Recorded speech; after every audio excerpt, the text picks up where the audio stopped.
Welcome to podcast 20, entitled Building Bridges Over Unpleasant Memories. This is the first part of a two-part podcast from chapter 4. You know, whatever we're going to teach on is going to happen in our own marriage, isn't it? Yes, it is. Last couple of weeks, we've been talking about this and dealing with this, so it's fresh in our mind. When we told you on the last podcast, we'd speak from our heart. Because really, what we're talking about is getting from one place, feeling stuck at that place in your relationship, and trying to get to the next place. And usually what's between you is some unforgiveness, or things that have happened in the past, or frustrations.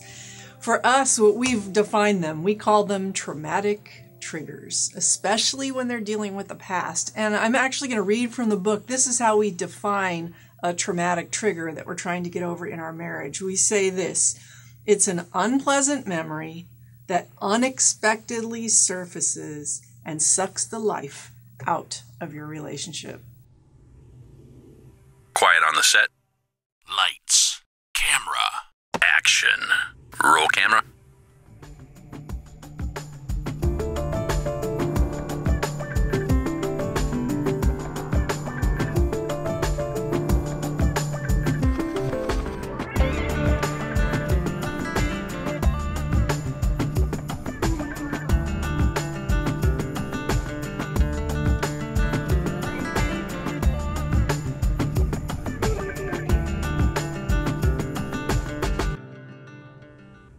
Really? It does. It feels like a vacuum is just sucking it right out of your chest. Well, yeah, you know, for women, it does feel that way. And for guys, you know, it's probably something in our stomachs. But let me give you an example of what we're talking about.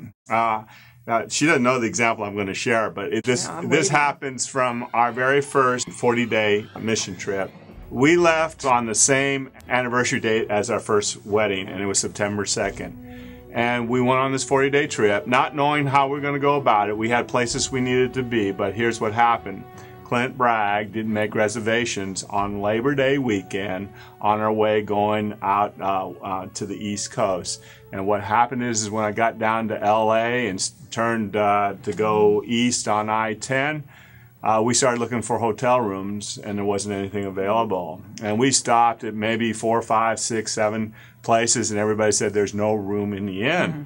Well, what happened is Penny's getting upset. Hungry and grumpy, if I remember right. She was, and the thing about it was I was getting angry at myself inside for not making this reservation. She was thinking I was angry at her because my body language and the way I was acting felt like I was being mad at her. It brought me of the past. It brought the past right back. Yeah, and for me, I was saying, oh man, here I go. I'm screwing up again, and I'm beating myself up, and I'm saying, Lord, how could I have done this? And so we go, and she says, oh, I'm hungry now. Let's get something to eat. So I see a sign on I-10 and it says someplace to eat. So I pull off, not knowing it's another freeway that I turned on. And it was one of these freeways where I couldn't turn around for 16 miles. So that's 32 miles round trip. I'm steaming inside, and she's thinking I'm mad at her. The gap just got a whole lot bigger. Yes, and so here we are. We're eating our dinner finally, and there's not a word between us. We're silent. And I'm thinking she's mad at me, and she's thinking I'm mad at her.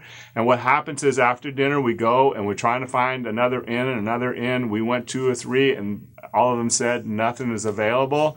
And finally, she was almost in tears. And I finally looked her in the face. And I said, sweetheart, I screwed up. I let you down. And she says, what? She says, I screwed up. I should have had reservations for us, and I didn't do that. And then I didn't get you something to eat when it was supposed to, and it's my fault. I'm sorry.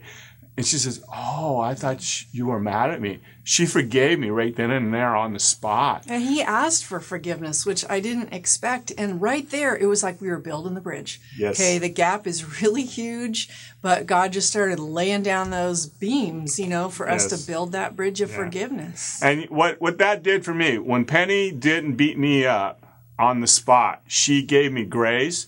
She gave me forgiveness back. She accepted my forgiveness. But here's the deal, what she did for me. She allowed me to be able to understand that when I'm frustrated with myself, that I could verbalize it with her, and that she was going to beat me up. She was going to help me get through it. And I think that's what happens with men. They don't want to let their woman down. They don't want to look foolish. And so as a result, they try to be the John Wayne guy, stand up and say, suck it up, when in reality, they're trying to figure out how to get it done.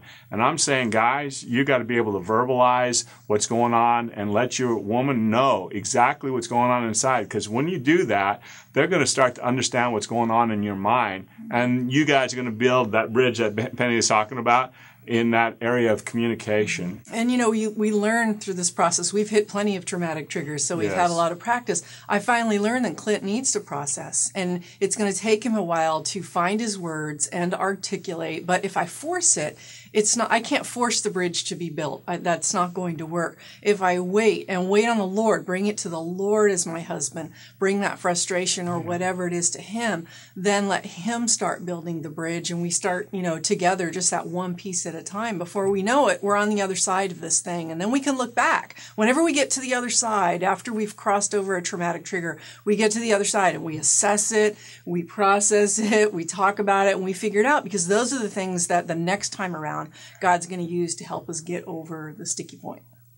So, what are you going to talk about on... Well, we're going to keep going with this, because it is pretty dicey. Weren't you going to talk about the prayer cards? Yeah, we want to mention that there is a set of Marriage on the Mend prayer cards, and you'll find the prayers at the end of every chapter. If you want the set of free Marriage on the Mend prayer cards that will help you deal with things like getting over traumatic triggers, just email us at reconcile@inverseministries.org. We'll send them to you for free. It would be our pleasure for you to be using them. So tune in next week. We're going to keep going on this very important topic of building bridges of forgiveness and faith over unpleasant memories. Sounds like fun. Yeah, loads. Bless you.